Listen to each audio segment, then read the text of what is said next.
السلام عليكم ورحمة الله وبركاته.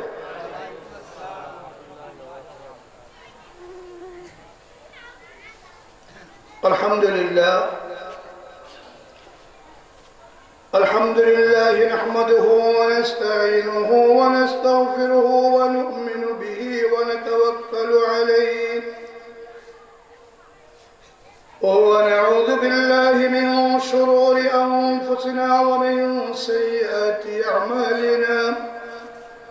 من يهده الله فلا مضل له ومن يضلله فلا هادي له. ونشهد أن لا إله إلا الله ونشهد أن محمدا عبده ورسوله. أما بعد فأعوذ بالله من الشيطان الرجيم. بسم الله الرحمن الرحيم.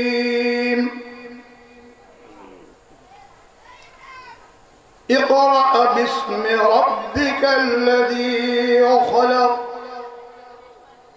خلق الإنسان من علق.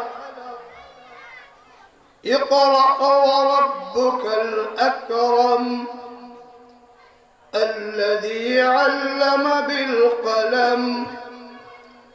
علم الإنسان ما لم يعلم. وقال النبي صلى الله عليه وسلم: خيركم من تعلم القرآن وعلمه.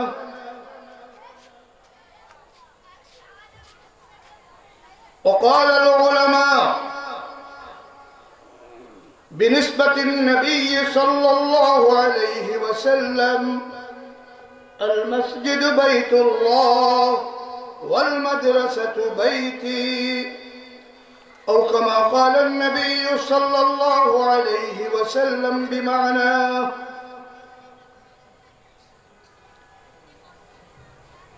وقال تعالى: إنا نحن نزلنا الذكر وإنا له لحافظون.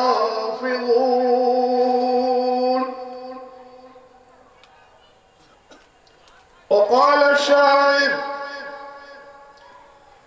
چند خانی حکمت یونانیہ، چند خانی حکمت یونانیہ، حکمت قرآنیہ را ہم بخواب.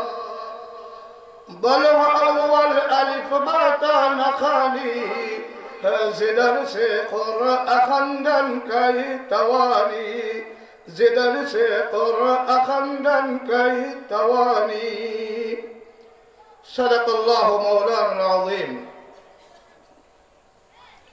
সলিমুর রশাদ মাদ্রাসার উদ্যোগে প্রথম বার্ষিক মাহফিলের সম্মানিত সভাপতি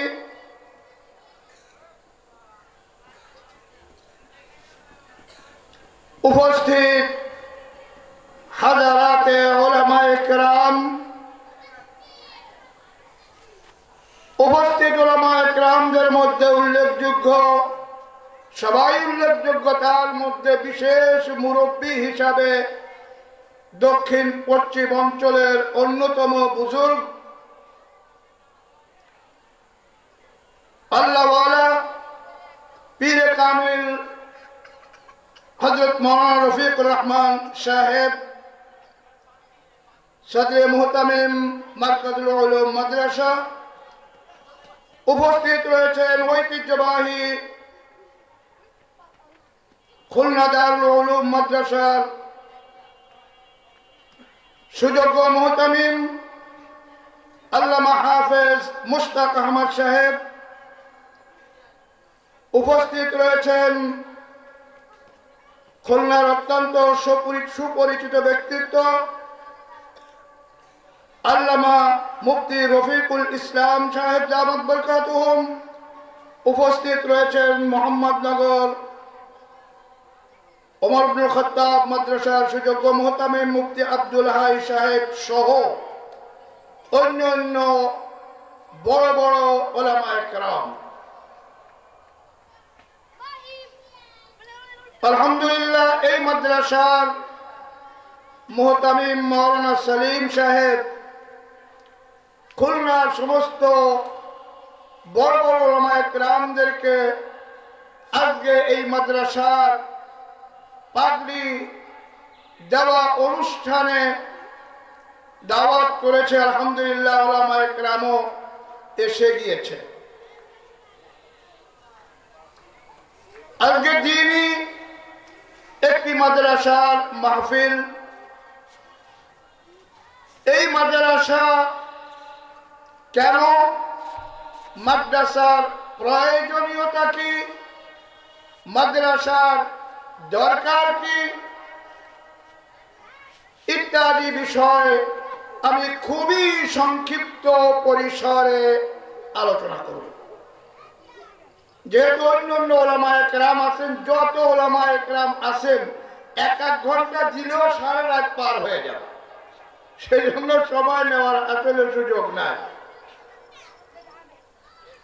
আমি চেয়েছিলাম নামাজের বিষয়ে কিছু কথা বলতে, তো ইতিপূর্বে আমাদেরই সুযোগ্য ছাত্র সাগরিদ মাওলানা হাসিবুর রহমান মাদানী অত্যন্ত সুললিত কণ্ঠে আপনাদেরকে আলোচনা শোনাচ্ছিলেন নামাজ সংক্রান্ত বিষয়। কাজে ওই আলোচনার দিকে না গিয়ে আমি মাদ্রাসার প্রয়োজনীয়তা এ বিষয়টা নিয়ে সংক্ষিপ্ত কথাই শেষ করব। রাসূল পাক সাল্লাল্লাহু আলাইহি ওয়াসাল্লাম, আমরা সবাই রাসূলের উম্মত। রাসূলের উম্মত হতে পেরে আমরা কি সবাই গর্বিত নাকি? আমরা কি আমাদের প্রাপ্তি সর্বোচ্চ মর্যাদা রাসূলের উম্মত হতে পেরে আমরা কি খুশি না? আলহামদুলিল্লাহ। যেহেতু নবী মুহাম্মদুর রাসূলুল্লাহ সাল্লাল্লাহু আলাইহি ওয়াসাল্লামের উম্মত হওয়া ব্যতীত, রাসূলের সঠিক উম্মত হওয়া ব্যতীত কোন মানুষ বেহেশতে যেতে পারবে না। আর এই রাসূলের উম্মত হওয়ার জন্য যুগে যুগে নবীগণ আল্লাহ পাকের কাছে দরখাস্ত করেছেন যে আমরা যদি আখেরি জামানার নবী, শেষ নবী, যার পরে আর কোন নবী আসবে না, আমরা যদি সেই নবীর উম্মত হতে পারতাম, আমাদের নবীর এত মর্যাদা, এত সম্মান যে অন্যান্য নবী হয়ে পর্যন্ত আল্লাহ পাকের কাছে দরখাস্ত করেছেন, দোয়া করেছেন। আল্লাহ রাব্বুল আলামিন হযরত ঈসা আলাইহিস সালাতু ওয়াস সালাম ওনার দোয়াকে কবুল করেছেন এবং উনি শেষ জামানায় কিয়ামতের আগে এই দুনিয়ায় নবীর উম্মত হিসাবে আবির্ভূত হবেন এবং তার নেতৃত্বে দাজ্জাল নামক যে ফিতনা কিয়ামতের আগে আসবে, সেই দাজ্জালকে হত্যা করবেন হযরত ঈসা আলাইহিস সালাতু ওয়াস সালাম। কিন্তু আমি এবং আপনি বিনা চাওয়ায়, বিনা দরখাস্তে, বিনা আন্দোলনে, বিনা কোনো প্রতিবাদে আল্লাহ পাক মেহেরবানি করে আমাকে আপনাকে আল্লাহর নবীর উম্মত করেছেন। আল্লাহু আকবার। এটা আমাদের অত্যন্ত ভাগ্যের ব্যাপার, অত্যন্ত মর্যাদার ব্যাপার, অত্যন্ত সম্মানের ব্যাপার। সুতরাং নবীর উম্মত হয়ে আমি এবং আপনি, আমার নবী, আপনার নবী, শেষ নবী, আমার এবং আপনার নবীর পরে আর কোন নবী আসবে না। এই বিশ্বাস যদি আমার আপনার না থাকে, তাহলে আমরা কি হই? ইমানদার হতে পারবো। আমাদের নবী শেষ নবী। আজকে আমাদের সমাজে একটি সম্প্রদায়, কাদিয়ানী সম্প্রদায়, আপনাদের কানে কথা দিয়েছে। এই গোলাম আহমদ কাদিয়ানী নিজেকে নবী হিসাবে দাবি করে তার কিছু চেলা চামুন্ডা বাংলাদেশেও ঢুকেছে এবং তারা কাদিয়ানী ধর্মমত আহমদিয়া মুসলিম জামাত নামকরণ করে আমাদের খুলনা শহরে অনেক জায়গায় আছে। আমরা তাদেরকে দেখতে চাই না, তাদের এই বাংলা খানো আমরা মানতে চাই না। কাদিয়ানী ধর্মমতকে আমরা বিশ্বাস করি না। সুতরাং যতদিন কাদিয়ানী থাকবে আমাদের আন্দোলন ইনশাআল্লাহ ততদিন পর্যন্ত চলমান থাকবে। প্রিয় ভাইয়ের আমার, আগামী শুক্রবার ঐতিহ্যবাহী দারুল উলুম মাদ্রাসায় এই কাদিয়ানী বিরোধী আন্দোলনের জন্য সুদূর মক্কা মদিনা থেকে দুইজন বড় বড় আলেম আসতেছেন। আপনাদেরকে দাওয়াত দেওয়া থাকলো আগামী শুক্রবার যারা পারবেন দারুল উলুম মাদ্রাসায় যাবেন, ওনাদের মুখের কথা শুনবেন। আজকে এই কাদিয়ানীদের ভ্রান্ত এবং সেটা কাফের এবং তাদেরকে যারা বিশ্বাস করে তারাও কাফের। সুতরাং কোন মুসলমান কাফেরদের সঙ্গে সম্পর্ক থাকতে পারে, ওদেরকে সালাম কালাম দেওয়া যায় না। প্রিয় ভাইয়ের আমার, আমি যে কথা বলছিলাম যে আমরা এমন একজন নবীর উম্মত যিনি 63 বছর হায়াত লাভ করেছিলেন এবং তিনি মক্কা শরীফে মক্কার মধ্যে 13 বছর পর্যন্ত ইসলামের দাওয়াত দিয়েছিলেন। মক্কাবাসীদের তদানীন্তন সময়ে মক্কাবাসীদের নির্যাতনে আল্লাহ পাকের হুকুমে তিনি 13 বছর পরে মদিনায় হিজরত করেন। একথা আমরা জানি না? 13 বছর রাসূল মক্কার দ্বীনের দাওয়াত দিয়েছিলেন। রাসূলের আশা অনুযায়ী মক্কার মানুষ রাসূলকে গ্রহণ করেনি। শেষ পর্যন্ত রাসূল মদিনায় আসলেন। মদিনায় এসে রাসূল মসজিদে নববী তৈরি করলেন। আমরা হজে গেলে সবাই মসজিদে নববীতে যাই, সেই মসজিদের মধ্যেই রাসূলের রওজা মুবারক রয়েছে। রাসূল মক্কা থেকে মদিনায় আসলেন, মসজিদ নির্মাণ করলেন। মসজিদ নির্মাণ করার সঙ্গে সঙ্গে এই ইসলামের বাতিকে প্রজ্বলিত রাখার জন্য, এই কোরআনকে জিন্দা রাখার জন্য, এই হাদিসকে জিন্দা রাখার জন্য, এই দ্বীনকে সচল রাখার জন্য সর্বপ্রথম মসজিদে নববীতে রাসূল সুফা নামক একটি মাদ্রাসা তৈরি করলেন। মসজিদে নববীতে যে মাদ্রাসা তৈরি করলেন সেই মাদ্রাসার নাম কি বলুন দেখি? কি নাম? সুফা মাদ্রাসা।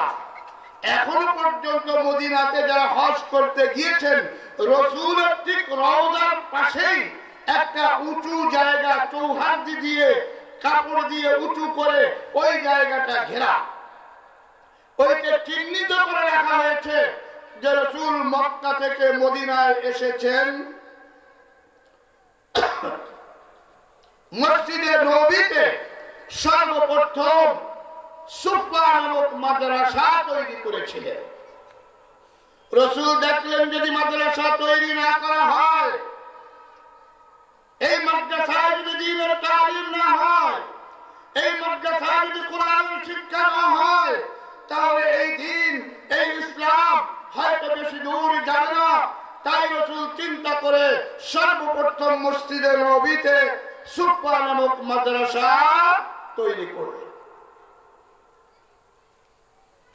তাই উলামায়ে কেরাম বলেন রাসূলের দিকে নিসবত করে যে রাসূল পাক সাল্লাল্লাহু আলাইহি ওয়াসাল্লাম বলেছেন, আল মসজিদু বাইতুল্লাহ ওয়াল মাদ্রাসাতু বাইতি। রাসূল বলেছেন যে মসজিদ হলো আল্লাহর ঘর। মসজিদ কার ঘর? আল্লাহর ঘর। ওয়াল মাদ্রাসাতু বাইতি, মাদ্রাসা হলো আমি নবীর ঘর, মসজিদ কার ঘর? আল্লাহর ঘর।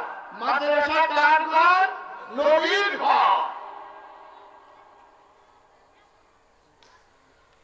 অনেক সময় মূল গাছের থেকে ডাল ফলার দাম বাড়ে, আছে না? কিছু গাছ আছে, মনে করেন দেবদারু গাছ, কি দেবদারু গাছ আছে না? দেবদারু গাছ এরকম মোটা হয়, খুব বড় মোটা হয় না, বড় মোটাও হয় অনেক সময়, অনেক বয়স হলে। তো দেবদারু গাছ সোজা হয়, আর দেবদারু গাছের সৌন্দর্যটা হলো তার পাতা। কি পাতা হলো তার সৌন্দর্যটা। এখন যদি আপনি দেবদারু গাছ সাইডে বাটি একেবারে সংক্ষিপ্ত পাতাটা সব ফেলাই দিলেন, গাছটা থাকলো, তাহলে ওই দেবদারু গাছের তেমন দাম হয় না। আমি একটা জিনিস বোঝাতে চাই, রাসূল বলছেন মসজিদ আল্লাহর ঘর আর মাদ্রাসা হলো আমার ঘর। আমরা একটু বলি দেখি, মাদ্রাসা ছাড়া মসজিদ চলবে? যদি বলেন মাদ্রাসার দরকার নেই, খালি মসজিদ থাকো, থাকলো, ঠিক আছে, খালি মসজিদ আল্লাহর ঘর বানায় রেখে দিলাম। মসজিদের ইমামতি করবে কে? বলুন। ইমাম সাহেব। উত্তর ঠিক আছে, তবে ওই ইমাম সাহেব আপনাদের এখানে অনেক লোক আছেন, একজনের জামা একটা গায়ে দিয়ে, টুপি একটা মাথায় দিয়ে, বিশাল পাগড়ি বাঁধে তারা নিয়ে পাঠায় দিলেন বা নিয়ে গেলেন, সবাই হুজুর ইমামতি করে। ইমামতি আপনার করতে হবে। কি ওই এক লোক, তার ভাই থাকে সৌদি আরব। কোথায় থাকে? সৌদি আরব। তা সৌদি আরবে বড় বড় জামা নিয়ে এসে বড় বড় জামা গায়ে, তা ভাই একটা জামা দিচ্ছে। আমি বললো যাতে জামা ছে লেখাপড়া কিছু জানে না, তা চিন্তা করলো ভাই জামা আনছে, একটা জামা গায়ে দিয়ে দেখি, একটু বাজার দিয়ে ঘুরে আসি, কমপক্ষে মানুষের মতো দেখো না আমার ভাই সৌদি আরব। তাই ওই জামা গায়ে দিয়ে বাজারে চলে এসে, বিশাল জামা, একেবারে আবার তোমার সবকিছু লাগা। বাজারে এসে আসরের নামাজের সময় হয়ে গেছে, আসরে আজান দিচ্ছে। আমরা ছোটবেলায় দেখেছি, আপনারা হয়তো যারা বয়োজ্যেষ্ঠ তারাও দেখেছেন, যে বাজারের অনেক মসজিদ যেমন থাকতো করে ইমাম থাকতো না, ওই মুসল্লিরা যাইতো যার যার মতো ভরে চলে আসতো। কি ছিল না এক সময়? এইরকম ছিল। এখন মাশাআল্লাহ তাবলীগের বরকতে, ওলামায়ে কেরামের মেহনতে গ্রামগঞ্জে সব জায়গায় মসজিদে কিছু জামাত চলছে এবং হচ্ছে, যদিও মুসাল্লির সংখ্যা কম। তার কারণ আমরা তো কেউ সাপ্তাহিক মুসাল্লি, কেউ বাৎসরিক মুসাল্লি, কেউ একদিনের মুসাল্লি, কেউ 3 ওয়াক্তের মুসাল্লি, কেউ 2 ওয়াক্তের মুসাল্লি, কেউ 1 ওয়াক্তের মুসাল্লি। মুসাল্লিদের কত ক্যাটাগরি এবং কত ভাগে এবার করতে গেলে আরো সময় লাগে। তো যাই হোক, লোক জামা গায়ে দিয়ে আসছে, মসজিদে আসলে আজান দিছে। এখন মসজিদের মানুষ ইমাম খুঁজতেছে, ইমাম কারে পাওয়া যায়। তাই দেখে যে এক লোক একেবারে বড় জামা কামা গায়ে দিয়ে আইছে, গায়ে দিয়ে চলে আইছে। সবাই মনে করছে এই লোকই হুজুর, এই লোকই পারবে ইমামতি করতে। সবাই যে ধরছে ভাই আসলে আমাদের সময় তাড়াতাড়ি আসে, আপনি আজকে ইমামতি করতে হবে। ও যে বলছে ভাই আমি ইমামতি করতে পারছি না, আমি এমনি মানুষ কোনো কথাই হবে না, আপনারা নামাজ পড়াতে হবে। আজকে আপনি বড় জামা গায়ে দিয়ে আপনারা ইমামের মতো মনে হচ্ছে। বাস ও লোক দাঁড়ায় দিয়েছে। দাঁড়ায় দেওয়ার পরে ও 2 রাকাত পরে ভাবতেছে এরপরে আমি কি করবো, ওদের জীবনে নামাজ পড়ে না। আমি খুব সংক্ষিপ্ত আকারে বলছি। শেষ পর্যন্ত হলো কি, মুসাল্লিদেরকে রেখে ইমাম পগার পায়, মুসাল্লিরা সিজদা করে আসে, ইমাম করে। তাহলে এই রকমের ইমামও আমাদের সমাজে হতে পারে না? হতে পারে। তাহলে ইমামের শর্ত হলো ইমামকে আলেম হতে হবে। কি হতে হবে? আলেম হতে হবে। আর এই আলেম তৈরি হওয়ার ফ্যাক্টরি এবং আলেম তৈরি হওয়ার মার্কাজ কোথায়? মাদ্রাসায়। আজকে মনে করেন এইখানে যত ওলামায়ে কেরাম আছে, প্রায় অধিকাংশই আলহামদুলিল্লাহ ডাইরেক্ট ইনডাইরেক্ট আমার সাথে ক্লাস করে এবং সবাই বড় আলেম, বিজ্ঞ আলেম। যদি দারুল উলুম মাদ্রাসায় এইখানে একটু আগে যে ওয়াজ করে গেল মাওলানা হাসিবুর রহমান মাদানী, সরাসরি আমাদের কাছে আমার কাছে হাদিস পড়ছে, আমাদের উস্তাদের কাছে পড়ছে। তো দারুল উলুম মাদ্রাসা ছিল বিধায় হাসিবুর রহমান তৈরি হয়েছে। তারপর মুফতি আব্দুল্লাহ হিয়া আসতেছেন, সেও আলোচনা করবে। তো মুফতি আব্দুল্লাহ হিয়া তৈরি হয়েছে দারুল উলুম মাদ্রাসায় পড়ে। সুতরাং দারুল উলুম মাদ্রাসা তৈরি না হলে আপনারা কোথায় পাইতেন হাসিবুর রহমানকে? আপনারা কোথায় পাইতেন মুফতি আব্দুল্লাহ হিয়াকে? আপনারা কোথায় পাইতেন এই সমস্ত বক্তাদেরকে? আজকে মামুন সাহেবের নাম শুনলে লক্ষ লক্ষ মানুষ চলে আসতেছে, আসতেছে না? আল্লাহু আকবার। ইনরা কোথায় পড়েছেন?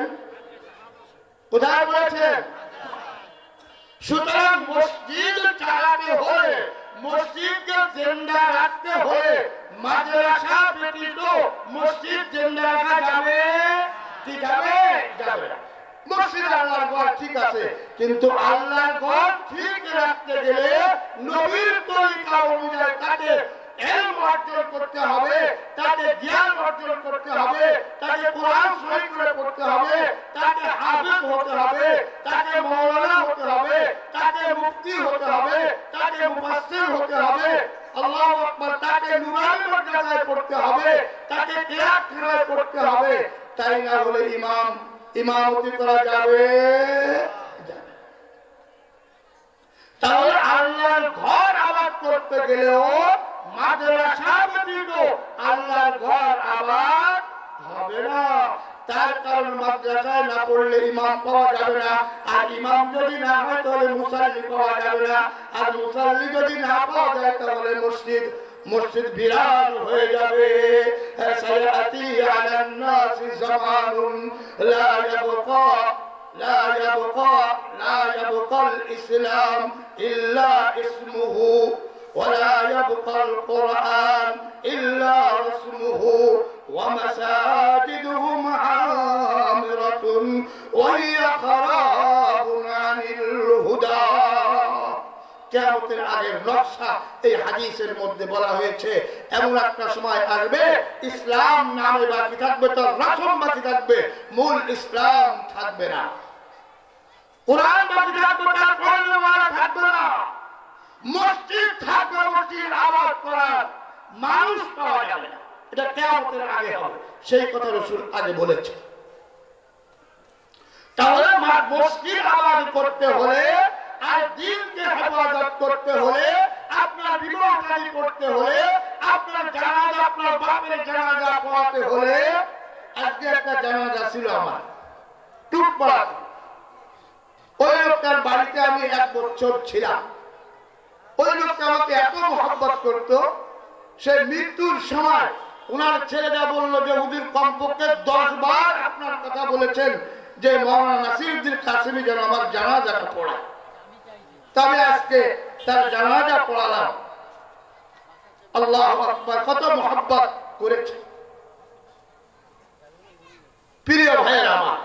তাহলে জানাজা পড়াতে হলে আপনার একজন আলেম লাগবে, একজন হাফেজ লাগবে, একজন কারি লাগবে, একজন মুফতি লাগবে, একজন মুফাসসির লাগবে। আর এই মাদ্রাসায় অর্থাৎ মাদ্রাসাগুলিতেই তৈরি হয় হাফেজ, তৈরি হয় মুফতি, তৈরি হয় মুফাসসির, তৈরি হয় আদিব, তৈরি হয় আরবি সাহিত্যিক। অনুরূপ ভাবে বিভিন্ন ক্যাটাগরির কোরআন হাদিস সম্পর্কে অবগত আছে এই মানুষগুলি তৈরি হয় মাদ্রাসা থেকে। সুতরাং যদি প্রশ্ন করি যে বাস্তবতা দৃষ্টিকোণ থেকে মসজিদের গুরুত্ব মর্যাদাগত দিক দিয়ে আল্লাহ পাকের কাছে অনেক, কোনো সন্দেহ নাই। কিন্তু মসজিদ আবাদ রাখতে হলে মাদ্রাসার বিকল্প। সুতরাং এই দ্বীনি মাদ্রাসাগুলি আমাদের প্রয়োজন আছে কি নাই? আছে না? যে বাবাকে কই বললে যে আছে, তারপর না হলিও কি এই বাপ মনে হইল না? তাহলে দ্বীনি মাদ্রাসার প্রয়োজন আছে কি নাই? এবার কিছুটা হলেও বোঝা গেছে যে দরকার আছে। আমাকে দরকার নেই না, কেনা না, সবার দরকার। তার কারণ যদি মাদ্রাসা না থাকে কোরআন থাকবে না, যদি মাদ্রাসা না থাকে দ্বীন থাকবে না, মাদ্রাসা না থাকলে ঈমান থাকবে না, মাদ্রাসা না থাকলে ওয়াজ থাকবে না, মাদ্রাসা না থাকলে দাওয়াত থাকবে না, মাদ্রাসা না থাকলে তাফসীর মাহফিল থাকবে না, মাদ্রাসা না থাকলে দ্বীনের কথা থাকবে না, আল্লাহু আকবার, মাদ্রাসা না থাকলে ঈমান থাকবে না। আর যখনই মানুষ ঈমান হারা হয়ে যাবে, যখনই মানুষ দ্বীন হারা হয়ে যাবে, আল্লাহ পাক হযরত ইসরাফিল আলাইহিস সালাতু ওয়াস সালামকে বলবেন, ও ইসরাফিল, আর দুনিয়ার প্রয়োজন নাই, জলদি করে সিংহায় ফু দিয়ে দাও। তার কারণ হাদিসের মধ্যে রাসূল সাল্লাল্লাহু আলাইহি ওয়াসাল্লাম বলেছেন, লা তাকুমুস সাআ হাত্তা ইউকালা ফিল আরদি আল্লাহ আল্লাহ। রাসূল বলেছেন, কতদিন পর্যন্ত কিয়ামত কায়েম হবে না, কতদিন পর্যন্ত আকাশ ভেঙে পড়বে না, কতদিন পর্যন্ত জমিন ধসে যাবে না, কতদিন পর্যন্ত সূর্য তার আলো হারাবে না, কতদিন পর্যন্ত চন্দ্র তার আলো হারাবে না, কতদিন পর্যন্ত তারাগুলো কোথা থেকে ধসে পড়বে না, কতদিন পর্যন্ত পাহাড় পর্বত তার জায়গায় বিদ্যমান থাকবে, যতদিন পর্যন্ত এই পৃথিবীতে আল্লাহকে ডাকতে ওয়ালা, আল্লাহ বলাতে ওয়ালা, আল্লাহ জিকির করতে ওয়ালা লোক বাকি থাকবে, কতদিন পর্যন্ত কিয়ামত কায়েম হবে না। সুবহানাল্লাহ বলবেন না? তাহলে এই আল্লাহ ওয়ালা যারা, যাদেরকে আমরা বুঝি যে হুজুররা হলো বেকার, একটা সময় ছিল, এখন আবার হুজুরকে একটু ই বাড়ছে মনে হয়, কথা ঠিক না? এখন একটু আন্দাজ বাড়ছে।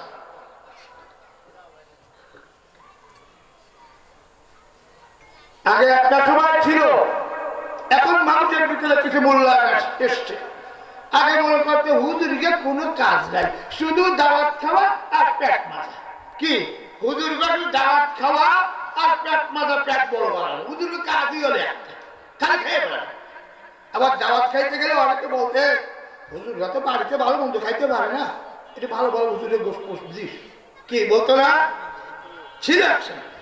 আলহামদুলিল্লাহ এখন সব কিছু স্পষ্ট হয়ে গেছে, হুজুররা কত খেতে পারে, আল্লাহকে কত খাওয়ায়, তার কোনো এও একটা সীমানা নাই।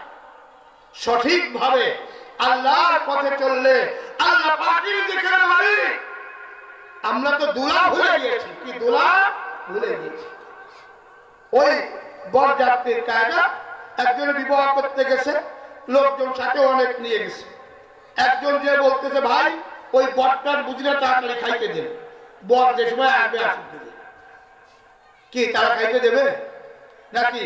তারা আগে নিশ্চিত হবে বর আসছে কিনা, তাই না হলে তো আপনি খানা চাইলে আপনাকে রশি দিয়ে বাংলাকে বানাই দিয়ে আগে বর আসবে না, খানা খাতে আসছে, আবার টাকা দিয়ে যাবে, 1 লাখ টাকা খরচ করছে, কি তাই বলবে না? আল্লাহু আকবার। ওই বরযাত্রী ছাড়া, বর ছাড়া যেমন বরযাত্রীর কোনো দাম নাই, বর আসলে বরযাত্রীর দাম আছে। আল্লাহু আকবার। ঠিক তদ্রূপভাবে উলামায়ে কেরাম হলো এই পৃথিবীর বর। আল্লাহু আকবার। এই পৃথিবীর শ্রেষ্ঠ মানুষ হলো উলামায়ে কেরাম। এই উলামায়ে কেরাম যদি না থাকে তো আল্লাহ পাক বলবেন আর পৃথিবীর প্রয়োজন নাই। তারা উলামায়ে কেরাম হলো পৃথিবীর বর পুত্র। যেমন বিবাহের জন্য বরের প্রয়োজনীয়তা, এই দুনিয়া ঠিক রাখার জন্য উলামায়ে কেরামের প্রয়োজনীয়তা অস্বীকার্য, কোনো সন্দেহ নাই। কি কথা ঠিক না? আর এই উলামায়ে কেরাম তৈরি হয় এই মাদ্রাসাতে। আজকে আমরা একটি মাদ্রাসায় আসছি, এই মাদ্রাসার নাম হলো সালিমুর রশাদ মাদ্রাসা। এই মাদ্রাসার ছাত্রদেরকে হাফেজ হয়েছে, তাদেরকে সম্মানজনক পাগড়ি দেওয়া হবে। এই আজকে এই মাদ্রাসার বার্ষিক মাহফিলে আমরা উপস্থিত হয়েছি। আমরা কি এই মাদ্রাসার দিকে মনে করেন এই মাওলানা সালিম সাহেব তিনি অক্লান্ত পরিশ্রম করে এই জায়গায় একটা জায়গা 10,000-11,000 টাকা ভাড়া দিয়ে এই মাদ্রাসা তৈরি করেছে, শুধু এই খাতিরে, শুধু এজন্য যে এখানে মাদ্রাসা হবে, এইখানে নুরানি ট্রেনিং দেবে, এইখানে কারি সাহেব তৈরি হবে, এইখানে হাফেজ সাহেব তৈরি হবে, এইখানে আলিম সাহেব তৈরি হবে। এই দায়িত্ব বোধ থেকে তিনি এই মাদ্রাসাটা করেছে। সুতরাং এই মাদ্রাসার গোড়ায় আমাদেরকে পানি ঢালতে হবে কি হবে না? গাছ একটা লাগাইলো, গাছে পানি দিল না, ওই গাছ কি বাঁচানো যাবে? যাবে। একটি মাদ্রাসা তার বিভিন্ন দিকের প্রয়োজন থাকে। আজকে ঐতিহ্যবাহী দারুল উলুম মাদ্রাসা, সেইখানে এক সময় এমনও ছিল যে ছাত্ররা 2 বেলা রুটি খাইতো, রুটির ভিতরে পোকা পাওয়া যাইত, 2 বেলা ডাল খাইতো। এইভাবে মুরব্বীরা মেহনত করে দারুল উলুম মাদ্রাসা তৈরি করেছে। একটা সময় ছিল উস্তাদদের বেতন 6 মাসও বাকি থাকতো, বেতন ছিল 300 টাকা, 200 টাকা, 100 টাকা, তাও 6 মাস বাকি। আর আল্লাহ পাকের মেহেরবানিতে ওই দারুল উলুম মাদ্রাসা এখন কোটি কোটি টাকা খরচা হয় এবং খরচা হচ্ছে। হাজার হাজার ছাত্র সেখানে লেখাপড়া করেছে, 50-60 উপরে শিক্ষক রয়েছে। আলহামদুলিল্লাহ, সুম্মা আলহামদুলিল্লাহ। আজকে দারুল উলুম মাদ্রাসা থেকে হাফেজ, মাওলানা, মুফতি, মুফাসসির তৈরি হয়ে বের হয়ে তারা জাতি দেশে নানান সেবার মধ্যে তারা নিজেদেরকে আত্মনিয়োগ করেছে। সেই ধারাবাহিকতায় আজকে এই সালিমুর রাশাদ মাদ্রাসা মাওলানা সালিম সাহেব করেছেন। এই মাদ্রাসায় আমাকে আপনাকে সবাই এই মাদ্রাসার গোড়ায় পানি ঢালতে হবে। আমরা কারা কারা দিয়েছি দেখি, হাত উঁচু করে দেখাই যে ইনশাআল্লাহ হুজুর আমরা এই মাদ্রাসার পিছনে যতটুকু সম্ভব আমাদের পক্ষে আমরা টাকা দিয়ে, অর্থ দিয়ে, সময় দিয়ে, পরামর্শ দিয়ে আমরা ইনশাআল্লাহ মাদ্রাসার সঙ্গে। তার কারণ এই মাদ্রাসা হলো দ্বীনের মারকাজ। আজকে আমরা যে যাই বলি না কেন, মাদ্রাসা হলো ফ্যাক্টরি। ফ্যাক্টরি বন্ধ হয়ে গেলে যেমন জনগণের চাহিদা মিটবে না, মাদ্রাসা বন্ধ হয়ে গেল দ্বীনের চাহিদা মিটবে না। সুতরাং এই মাদ্রাসা দেখভাল করার দায়িত্ব আপনার, আমার, এই জাতির সমস্ত মানুষের দায়িত্ব এই মাদ্রাসাগুলিকে পরিচালনা করা। সুতরাং আমরা মাদ্রাসার দিকে লক্ষ্য রাখবো। মুরব্বিয়ান এসেছেন, কথা বলবেন। আমি কোরআন থেকে যে আয়াত পড়েছিলাম, আল্লাহ রাব্বুল আলামিন পবিত্র কোরআনের একেবারে প্রথম নাযিল হওয়া আয়াত, ইকরা বিসমি রাব্বিকাল্লাযী খালাক। আল্লাহ পাক বলেছেন তোমরা পড়ো ওই আল্লাহর নামে যিনি তোমাদেরকে সৃষ্টি করেছেন। ওই আল্লাহর নামে তোমরা পড়ো যে আল্লাহ পাক তোমাকে সৃষ্টি করেছেন। খলাকাল ইনসানা মিন আলাক। আল্লাহ রাব্বুল আলামিন আমাদের সৃষ্টি, কোথা থেকে আমরা সৃষ্টি হয়েছি তার বর্ণনা দিয়েছেন। আমি ব্যাখ্যায় যাচ্ছি না। একটা পর্যায়ে আল্লাহ পাক বলেছেন আল্লামা বিল কলম। আল্লাহ পাক তোমাদেরকে কলমের মাধ্যমে শিক্ষার ব্যবস্থা করেছেন। সুতরাং এই শিক্ষার জায়গা হলো মাদ্রাসা। আর এই মাদ্রাসাগুলিতেই সর্বপ্রথম যখন সবক দেওয়া হয়, আমপারা দেওয়া হয়, নুরানি কায়দা দেওয়া হয়, তখনই উস্তাদরা শুরু করেন, ও বাবা, ও ভাই, ও বোন, ছাত্রদেরকে বলা হয়, ছাত্রীদেরকে বলা হয় যে তোমরা শুরু করো বিসমিল্লাহির রহমানির রহিম। আল্লাহর নামে শুরু করো যিনি তোমাকে, আমাকে, সবাইকে সৃষ্টি করেছে। এই আল্লাহর নামে পড়া এটা হলো সমস্ত মানুষের জন্য ওয়াজিব। আল্লাহর নামে শুরু করতে হবে যে কোনো কাজ করে। আর এই শিক্ষা দেওয়া হয় এই মাদ্রাসাগুলিতে। আদার্স অন্যান্য কিন্ডার গার্ডেন আছে, ওই সকালবেলা বিভিন্ন এনজিওদের কিন্ডার গার্ডেন আছে, ওইগুলিতে কিন্তু এই শিক্ষা দেওয়া। সুতরাং মাদ্রাসা হলো আমার আপনার এবং দ্বীনের অবিচ্ছেদ্য অংশ।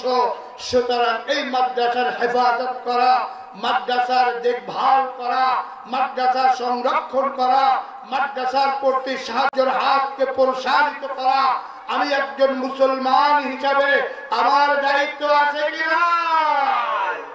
দেখি কার কার দায়িত্ব আছে, আমরা হাত উঁচু করে দেখাই। আলহামদুলিল্লাহ।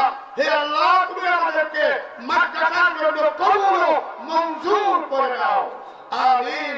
ওয়া আলাইনা ইল্লাল বালাগ। আসসালামু আলাইকুম ওয়া রাহমাতুল্লাহি ওয়া বারাকাতুহু।